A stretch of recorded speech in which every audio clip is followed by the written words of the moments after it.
Hello, listeners. This is the beginning of a special mini episode.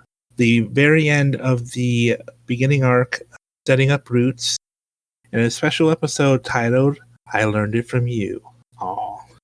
Sid and Eric aren't around to record this, as this was kind of something we did off the spur of the moment. The remaining recording from the last large session wasn't large enough to put into a single episode, and we figured it would dilute the emotional impact of this episode to add more at the end, that kind of thing. This is definitely an epilogue to the first arc, and we get to see how our Rangers deal with adversity as Marcus and Gabbi and Thebesi have to find a middle ground after finding out their new ally, Gabbi, who you've met as the Ingress, is an Ingress, and one of the monsters that have been a part of Bowmeister's army, and who is also, at least one version of these creatures, has eaten one of Marcus's friends. And now, on to the show. Thebesi watches him leave and looks back down at Bryce with her 12 on her medicine check. He's a little better off. You can help him get a little bit better. I think you also see the girl kind of back off way too. She actually kind of just kneels and sits in front of an exhibit, but she doesn't seem to do anything. It's weird. I think it's kind of weird. It's kind of a weird thing. Roll me an insight check. Oh, I'm good at those. Also, roll me a perception check as you run out. Okay. Hey! That sounds good. Modified 20. Hey! Thebesi looks at this thing and is like, see, I get you. You start to realize that this thing... I rolled a 9. I think this is something Bryce also brings up too, is like, it's actually scared now that Marcus has recognized what she is, but it doesn't seem hostile. It just seems confused, more confused than Thebesi has ever. It's just very confused.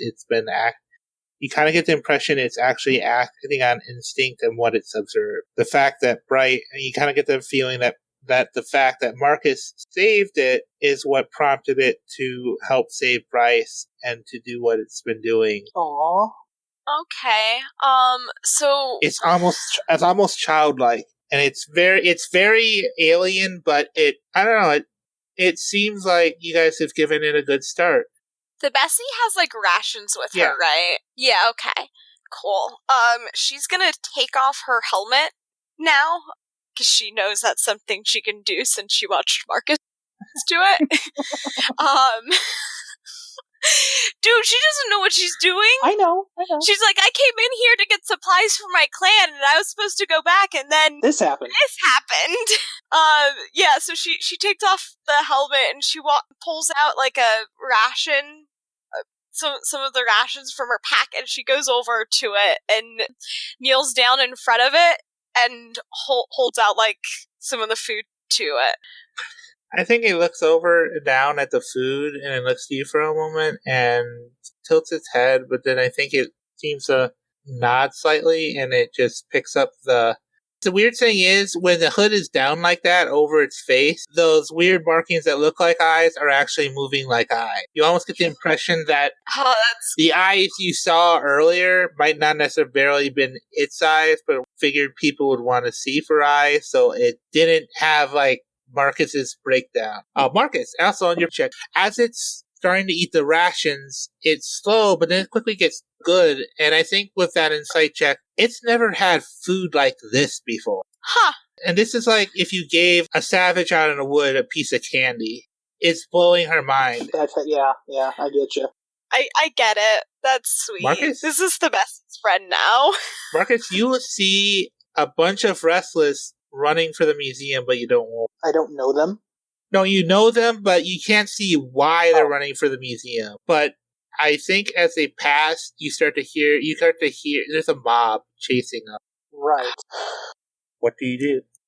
Inhales, shifts his rifle to the staff mode, and he steps forward towards the mob, trying to block them from chasing after the skeletons, the risen, or the restless.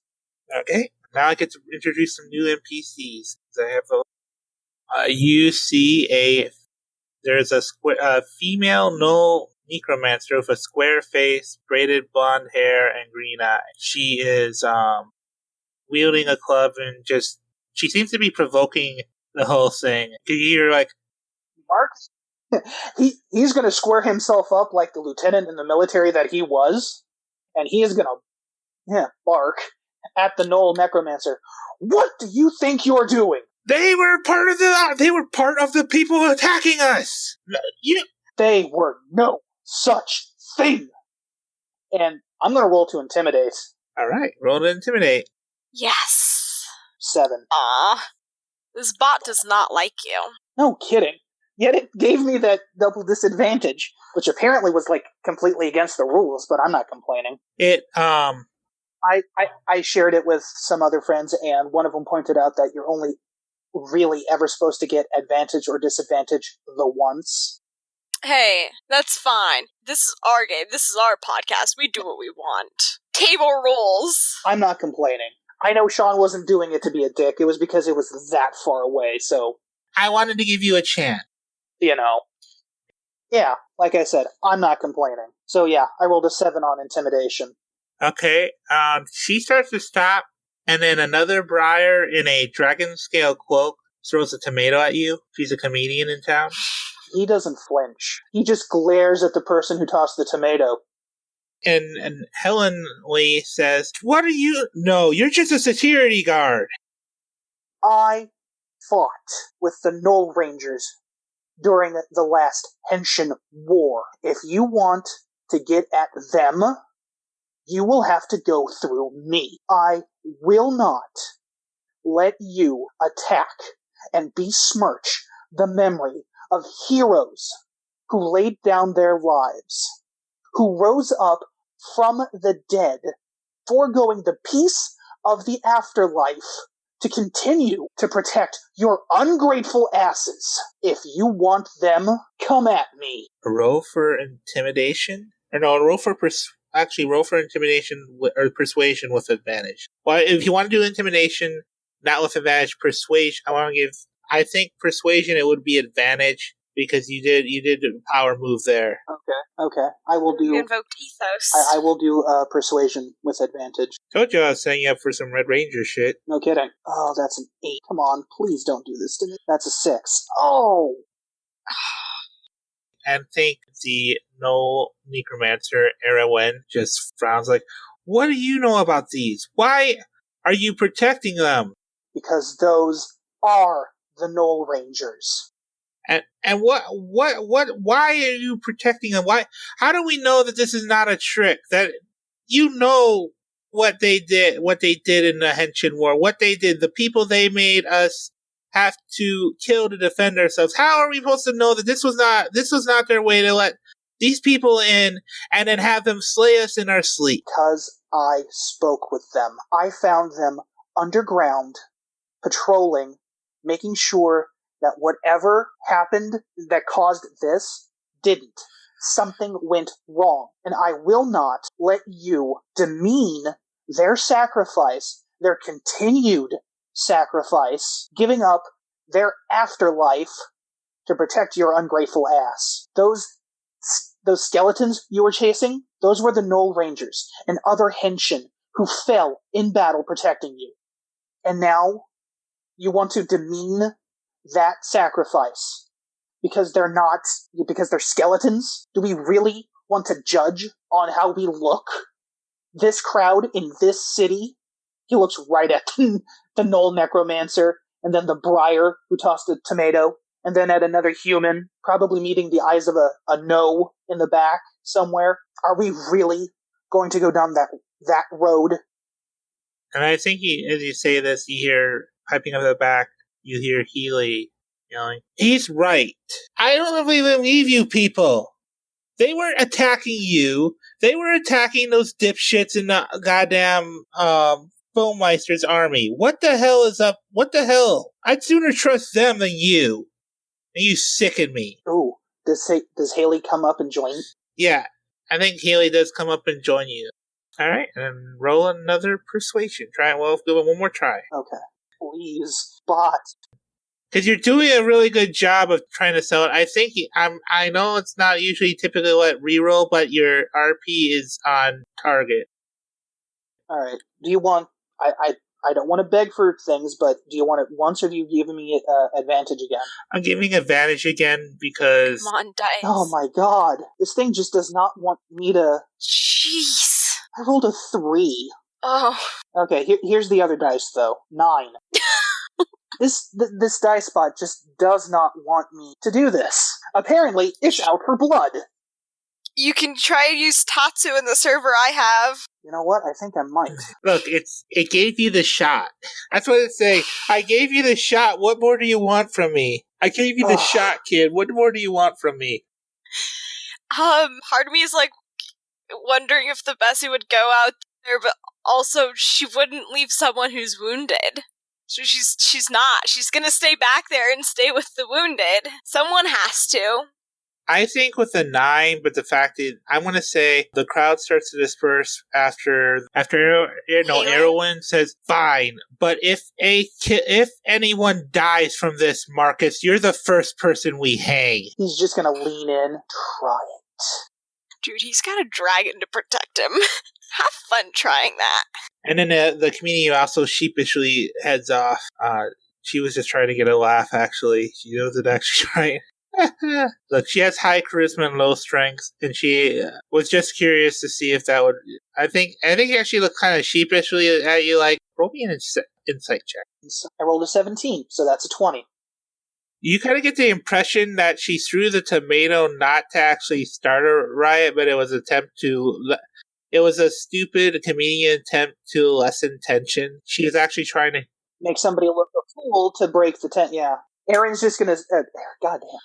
Marcus is gonna stand there. He's just gonna look forward, holding his, the halberd. He's not moving.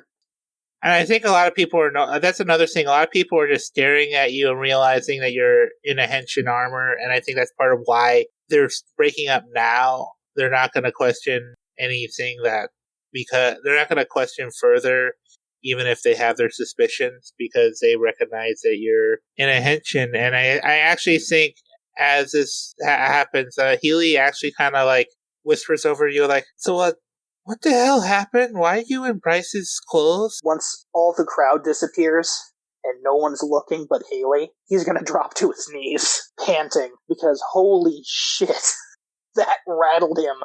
I think he bends down and hugs you, tries to comfort you, like, Bryce got injured. His Zord found me, and it bonded with me, the armor. I never wanted. Now, this. I think she hugs you tighter, goes, Haley, there's an ingress in there.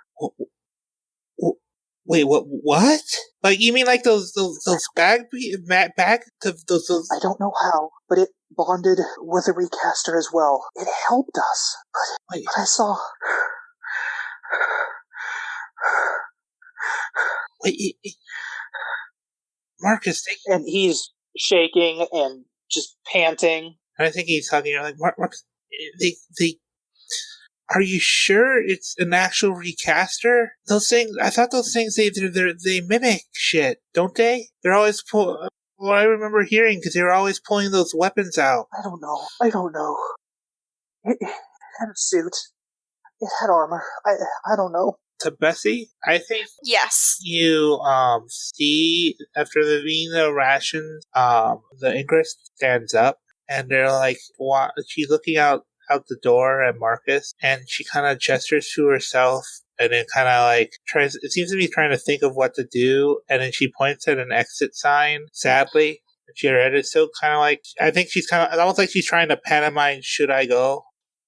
Thebesi stands and she looks off towards where Marcus had gone, and she looks back at her, and she's silent for a moment as she kind of goes back over, like, what's happened. She doesn't know what's going on, and she shakes her head and she looks at her and she says, "No, you helped us fight. You're going to stay here. I will talk to Lieutenant Marcus." She takes her hand and she leads her back over towards where Bryce is. I think she actually looks down at the hand for a moment, and I mean, she doesn't really have like a face smile, but you kind of get the sensation that it's kind of hard. Like it's kind of like her eyes, kind of like what. Cause I think by now she's pulled her hood back, so she looks back more like a knoll, but her eyes are kind of softening, and she's definitely touched. Even if she doesn't know how to speak it, and she follows you back. Yeah, and so Thebesi motions for her to sit down and walks a little bit towards where Marcus had gone, but she's not moving far enough away that she can't see the two of them. Okay, that's fair. Because she's definitely going to keep them in her sight, and she's got her method guarding like near the door to protect them. Because that's a major entrance or exit, so guard there. But yeah, she's not going to move far enough away where she can't see the two of them, but she's going to try and see if she can get close enough to see where Marcus went and what's going on out there. Yeah, you could. I think you could easily do that. I figure that the Drake went straight into the museum, so they're like Bryce and Ingress can definitely see Marcus from where they are, so I think Thebesi would be able to see, not have to go far to see themselves. I think you also see the Ingress kind of looks down and is nervous around Bryce, and you just see Bryce. He's awkward for a moment, but then he just kind of like puts an arm around her and pats her shoulder, because it's Bryce, and she looks up at him, and he just seems to be trying to comfort her as best he can. He's at least picking up on that she is scared, and he's trying to do his best to, it's Bryce. He'd be trying to resolve the situation. Ease her. Yeah. Okay. Yeah, then Thebesi's gonna look towards Mark. She's gonna watch that for a moment, like, kind of ensuring that, okay, yep, they're okay. And then looks back towards where Marcus is and says, Lieutenant Marcus, is everything okay? I don't think he's in any condition to answer, to be completely honest. Okay, then if anything, Haley's going to have to answer for him. She doesn't get an answer, she's going to... It's a long story. Thebesi? It was Thebesi, right? Thebesi. Thebesi. It's been a long day for Marcus. One of those things, that thing in there, it ate one of his friends. It did, or one like it did? One like, I've never seen that one before. She nods and walks closer to him, and she kneels down, but still keeping herself in a position where she can still see them as well. She's not going to turn her back on them completely. Aw. I like Thebesi. Yeah, she's like a really good Spock.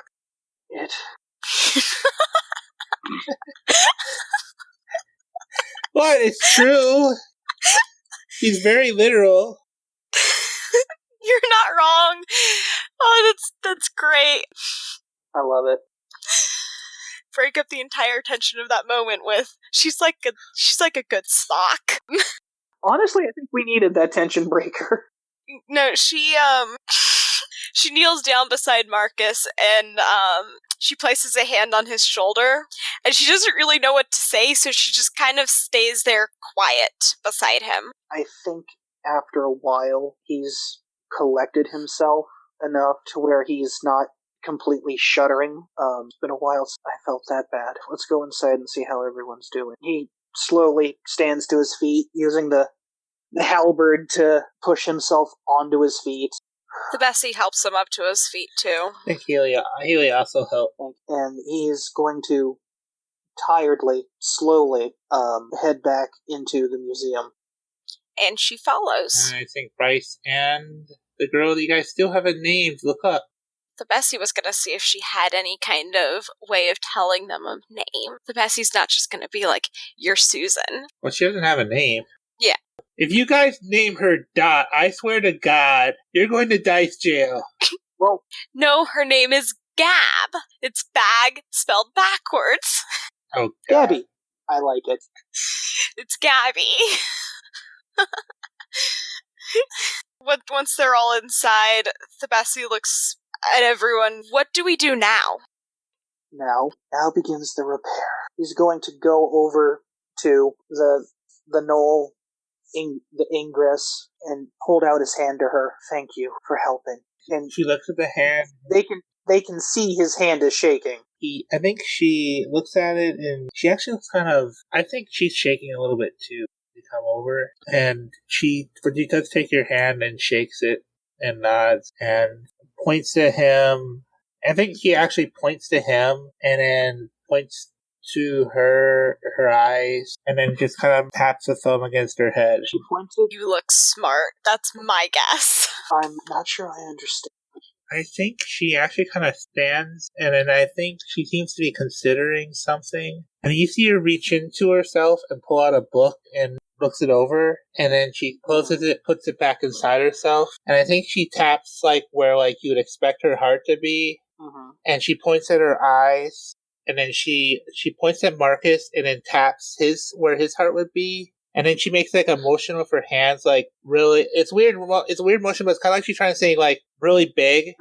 And then she taps her own head. I think he taps where his heart would be, and then he takes his hand in her hand and moves it like how she reached towards him in the first place and pulled him up. Yeah. And then taps his heart again. You have a kind heart? Yeah, he's saying you have a big heart. I learned it from you. Aww. I don't think I just the thing. I'm Marcus. She seems to smile again, and then she tries to speak, but it's just like... And then she stops, and she seems almost to frown. And I think she takes out the book again, and she seems to be looking around for a pen. She has a book, but no pen. No one's fed her a pen yet. Can I possibly have a pen? Marcus understands. She has a shopping list. He holds up his hands and he goes and he finds a pen. You know, there's going to be a desk from like the ticket booth and whatever. There's going to be a pen.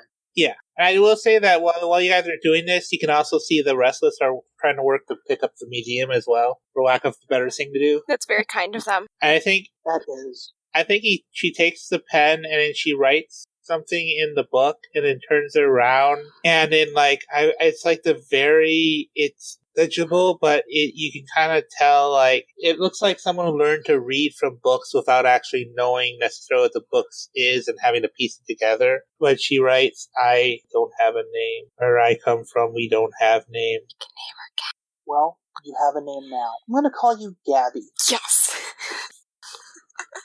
She tilts her head and then there's like recognition in her eyes and she has like that weird laugh. And then she finger guns you. Marcus finger guns back. At this, Thebesi walks over and joins them. She doesn't do finger guns. Marcus leans against his halberd. God, today has been a long day. He looks to Thebesi, follow my lead, and he undoes the Henshin transformation in such a way that she can follow how he does it. Okay, Thebesi copies him and undoes the Henshin transformation a little clumsily. And then she looks at the recaster on her wrist curiously. Because she's young, so there's honestly a pretty strong chance that she's never seen one before. Probably. Like, it's very likely that this is the first time she's ever seen one before. So she's definitely had never seen a transformation before, and now she's just looking at it like she doesn't know what this really means. Oh, by the way, there's something interesting I would note. In the time between Thebesi going to comfort Market and coming back, Gabby's recaster is gone. It's not even on her. Is it inside of her? Possibly. Marcus points to his recaster, then points to Gabby. Oh, I think she actually pulls it out. And another thing, too, is her Zord is gone. And I think as she pulls it out, there's like a little thing where like the hole opens like you saw when you got punched. And you actually see like a chibi version of her Zord just poke its head out and goes as well before popping back in. That kind of makes... That's cute. Marcus kind of stand up a little bit, but he looks honestly relieved in the fact that there is a recaster. I think Gabby at this also kind of thinks about it and writes in her book, and in like the most sing-songy way, I can do what you show me I can do. Anything you can do as well. I almost put that, but I feel like she wouldn't be that mean. No, I said as well. Oh, as well. Yeah. As in, I can do it too. Not, I can do it as well as you. And I think she writes in it, like, bigger on the inside than the outside is what I read your people describe my people and their children. She's It's basically a TARDIS. Like that, yes. For now, let's worry about cleaning up this building. Getting my friend and us, he motions to Thebesi and him, some healing. Were you injured? I think she tilts her head almost like it takes a moment for her to recognize what you're asking, and I think she writes, let's go with that. I don't have the words to explain it, but this body is, and there's question. She really writes question mark ... Could use healing. We'll get you a healer too. I think First, I want to make sure that my other friends are all right as well. And he motions back to the restless skeleton. You deadbeats all right? And yes, he called a bunch of skeletons deadbeats. It's great. No, he's not apologizing. Marcus, we don't heal like you guys. It would be a waste of a spell slot. I just want to make sure you guys are okay. The mob's gone, by the way. Okay, well, let's just say we're all right, but I think it might be better if we stay. I mean, we can help out here. I mean, the museum is missing exhibits, but we could be exhibits. It's not like we have to eat. Oh, I am not going to put you guys on display. Well, I mean, I don't mean like that. I mean, like. I mean, that would make for an interesting interactive display, but I mean. We could be, well, yeah, but we could tell stories. At least here it would make sense for, I guess, maybe. I don't know. I'll talk to the museum head tomorrow once everything is settled down and my head stops throbbing like someone's doing a step dance on it. I can offer you refuge as well. You do that for them? Yes. Thank you. Marcus looks at her. Thank you. And she nods slightly, and she looks towards him and then towards the museum and says, "We should get this cleaned up first. And then I can escort them out of town, and whatever happens after that." Alright, then let's get to cleaning up and rebuilding. And Aaron is going to start helping clean up while somebody goes and calls the healer, or the dwarf ticket master comes back. I think he does come back, and he actually has a chain of bloody skulls around his neck. Nice. covered in mud. It's like, oh, what the hell happened here? I'm not sure you want to know. So I think he definitely starts going around healing hands to those who need it. Oh, he does? Yeah, he's a paladin. Oh, nice. You just peppered in healers around here. You're like, none of them are healers. We'll just have a paladin here and a cleric here. I explicitly mentioned at the beginning that he's a paladin of the Undying Sacrifice. I forgot about that.